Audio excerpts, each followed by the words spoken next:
Il existe deux types d'état d'esprit que nous pouvons cultiver. L'un qui considère les problèmes comme des opportunités d'apprendre et l'autre qui les évite, souvent par peur d'échouer. Les personnes qui évitent les conflits peuvent être décrites comme ayant un état d'esprit fixe. Ceux qui voient les problèmes comme des défis intéressants ont un état d'esprit de croissance. Parfois, nous aimons passer de l'un à l'autre. Les personnes ont un état d'esprit fixe parce qu'elles croient que les qualités de base comme l'intelligence ou les talents sont des traits fixes et que ces traits sont responsables du succès. Elles aiment souvent documenter leur réussite passée. Avec un état d'esprit de croissance, les gens croient que de nouvelles capacités peuvent être développées par la pratique. Cette vision crée l'amour de l'apprentissage que la plupart des grands leaders et artistes ont en commun. Pour eux, la vie devient un voyage excitant avec des opportunités infinies de découvrir de nouvelles choses et de progresser. Pour développer un état d'esprit de croissance, le docteur Carol Dweck, professeur à l'université de Stanford qui a inventé le terme, conseille aux leaders, enseignants et parents de célébrer les essais. Les enseignants devraient applaudir les étudiants pour toute note obtenue s'ils ont étudié dur. Les parents devraient encourager leurs enfants à développer toute nouvelle compétence qui les intéresse. Cela leur permettra d'apprendre la compétence d'apprendre, ce qui les aidera également en classe. Pour illustrer la différence dans la vie quotidienne, observons deux enfants imaginaires. Jay pense que soit on a des capacités, soit on n'en a pas. Anne sait qu'elle peut apprendre n'importe quoi si elle le veut vraiment. Lors des exercices physiques, Jay évite les défis. Quand il est temps de sauter par-dessus le cheval d'arçon, il a peur d'avoir l'air idiot et d'être moqué. Anne accepte tout défi. C'est excitant, c'est amusant. Elle sait que l'échec fait partie de l'apprentissage et si elle essaie fort, à la fin, personne ne se moquera d'elle.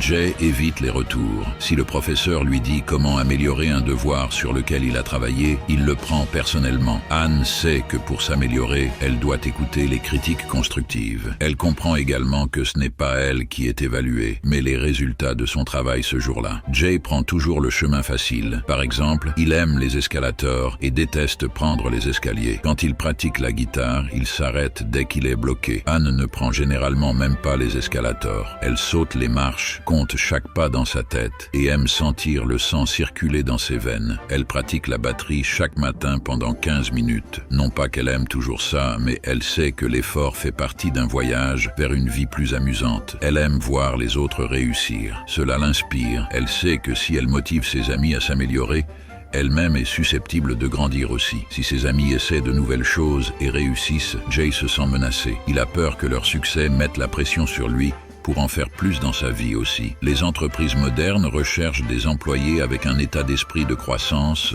parce qu'ils résolvent les problèmes et persistent malgré les obstacles. Pour repérer les bons candidats, certaines demandent lors de l'entretien si le postulant croit que les managers naissent ou si la gestion est une compétence apprise. Jay pense que les managers naissent. Anne obtient le poste. Les neuroscientifiques soutiennent l'idée. Ils confirment que le cerveau grandit comme n'importe quel autre muscle du corps avec l'entraînement. Les études montrent que les jumeaux adoptés tendent à avoir une intelligence supérieure par rapport à leurs frères et sœurs restés avec leurs parents biologiques. La différence semble provenir du niveau d'éducation plus élevé des parents adoptifs et montre que l'éducation est plus importante que la nature. Un simple changement dans la façon dont une personne perçoit une situation peut faire toute la différence, non seulement sur le résultat de cette situation, mais aussi sur la place de cette personne dans la vie. Comme le disait le défunt poète Samuel Beckett, « Toujours essayer, toujours échouer, peu importe. Essaie encore, échoue